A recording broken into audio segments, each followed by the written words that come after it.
Institute of Technology acknowledges that our campuses are located on the unceded traditional territories of the Coast Salish nations of Musqueam, Squamish, and Tsleil-Waututh.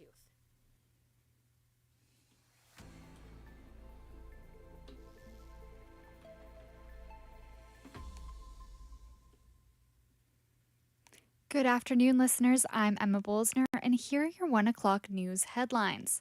Starting off with local news, 2 Vancouver residents are currently in court today after being found guilty of drug trafficking charges.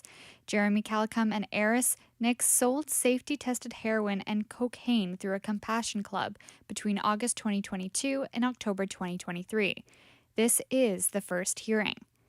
And November is Prostate Cancer Awareness Month. Reporter Aiden Singh has more on what men can do to keep themselves safe. According to Statistics Canada, 1 in every 8 men will develop prostate cancer over their lifetime. The 2024 survey also revealed that 1 in every 30 men will die from the disease. However, research shows that early detection can save lives.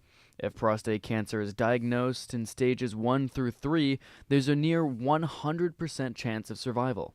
At stage 4, that number drops to just 41%.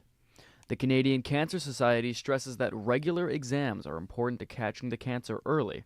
Just one blood test can indicate a problem with the prostate that later tests can evaluate. Aiden Singh, BCIT News. In Alberta, Calgary's airport resumes operations after a snowstorm hit early this morning. All flights and arrivals were paused due to a snowfall warning. There have been 76 collisions due to slippery road conditions. And continuing out in Alberta, 6 more members of Premier Danielle Smith's caucus are facing recall petitions. This includes Cabinet Ministers Rajan Shani, Miles McDougall, Dale Nally, and R.J. Sigurdsson. There are now a total of 9 members facing recall. If all MLAs are defeated, United Conservatives would lose their majority status. In Ontario, Premier Doug Ford's government is set to propose a new legislation requiring people accused of a crime and granted bail to provide a cash deposit up front. Currently, those in custody are required to pay later if they break their bail conditions. Attorney General Doug Downey says this measure could improve bail compliance. I've heard directly from victims of crime, families, police officers, and community leaders who are calling for a bail system that is real, consequential, and protects the public. The payment would be returned after the conclusion of the case. In Ottawa, the federal government announced $35 million over 3 years for the creation of dental training programs across Canada. The funding will go towards 30 health programs and fill gaps to ensure all Canadians have access to dental care. Minister of Health Marjorie Michel has more. These projects will improve training for dental students and strengthen efforts to improve access to care. And south of the border, Americans will be buying turkeys up 40% for Thanksgiving dinner this year. The turkey population is at a 40-year low due to bird flu.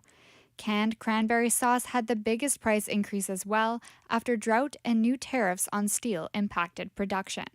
And the Pentagon says it is investigating Democratic Senator Mark Kelly of Arizona after potential breaches of military law. The Pentagon statement said it is federal law that retired service members are recalled to active duty. Kelly served in the U.S. Navy as a fighter pilot before becoming an astronaut. He joined other lawmakers calling for U.S. troops to refuse unlawful orders. And President Donald Trump will be visiting China in April 2026 for a state visit. According to the White House, a phone call discussion occurred today between Trump and China's President Xi Jinping. Officials say there has been progress with the U.S.'s peace plan proposal for Ukraine. Specific details have not been provided. Last week, critics of the plan were concerned the U.S. would back with Russia, but the proposed plan is said to have been updated.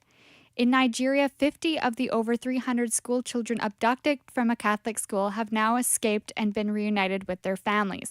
The Pope has called for an immediate release of those still being held.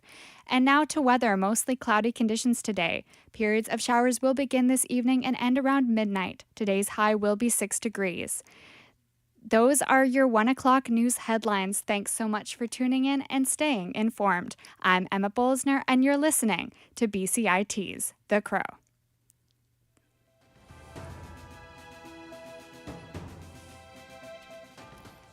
Stay tuned for more on BC.